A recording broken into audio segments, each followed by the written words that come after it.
El libro en la historia. Hola a todos, hoy quiero traer a vosotros una información que me parece muy interesante. ¿Cómo nos ha llegado el libro? Para hacerse un libro, los escritores utilizaron varios materiales que se encontraban en las diferentes épocas y los materiales van cambiando, así que como también se registraron varios momentos en la historia, los veremos ahora. La primera superficie permanente de escritura fue la piedra y el primer bolígrafo se llamaba cincel. Las escrituras sobre piedra son las que más se han preservado hasta hoy. En la historia se pueden observar las inscripciones antiguas en las cuevas, en las estatuas, en las tumbas y en materiales no perecederos. Había también un material llamado ostraca, que es una concha o fragmento de cerámica sobre el que se escribía. En alfarería era muy común entre el pueblo y su nombre técnico es tiesto o cacharro, y había mucho en Egipto y Palestina, la región de Jesús.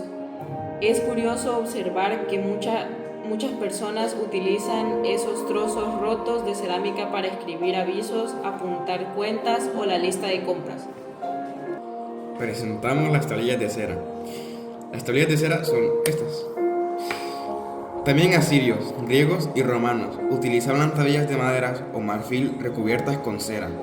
A veces se juntaban dos tablas como una doble hoja. Para escribir en ellas se utilizaban cualquier pedazo de madera con una punta.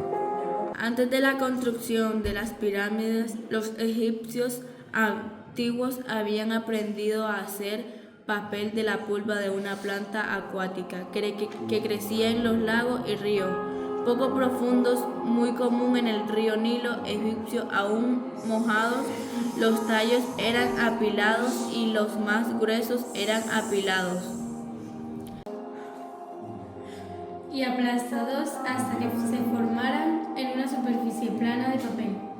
Después, esa hoja se secaba al sol y podría ser usada para escribir.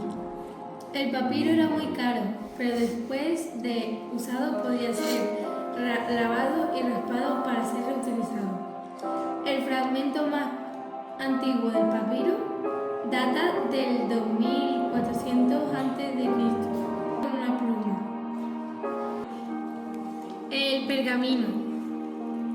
El pergamino se hacía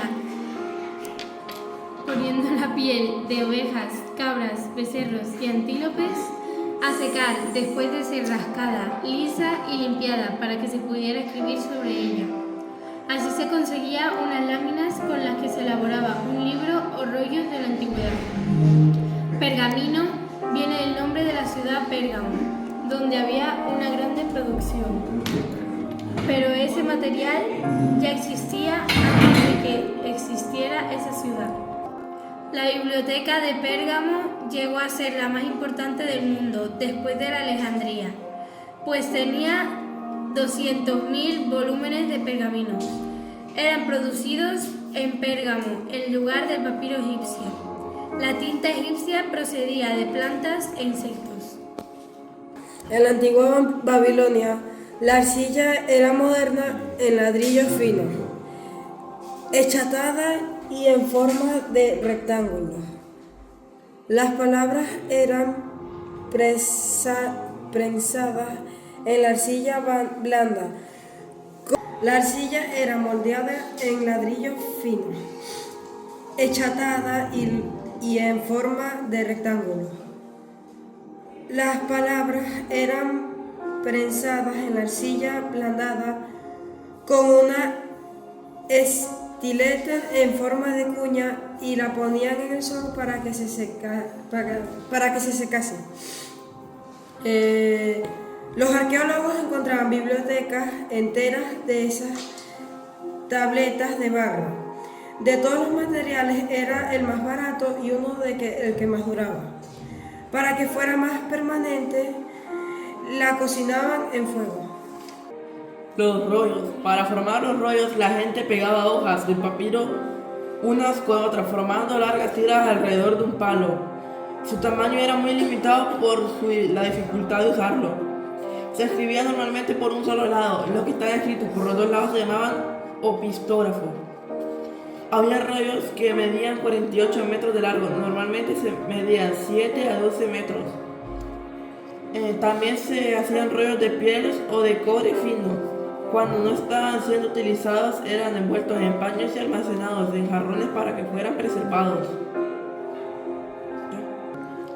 Códice o libro. Los rollos eran complicados de ser cargados y a veces se tardaba mucho para encontrar un solo pasaje bíblico en un rollo muy largo.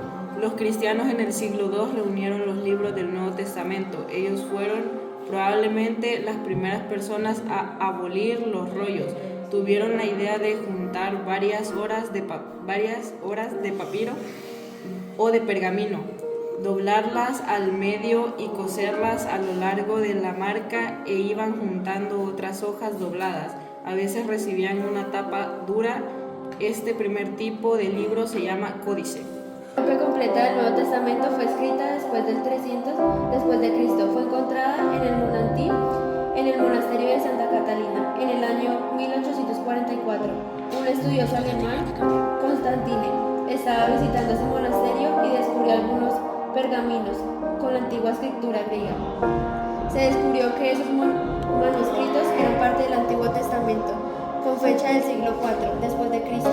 Hizo una nueva visita al monasterio y encontró hojas suficientes para componer la Biblia casi completa. Este códice sinaítico se encuentra actualmente en el Museo Británico de Londres. La primera copia completa del Nuevo Testamento.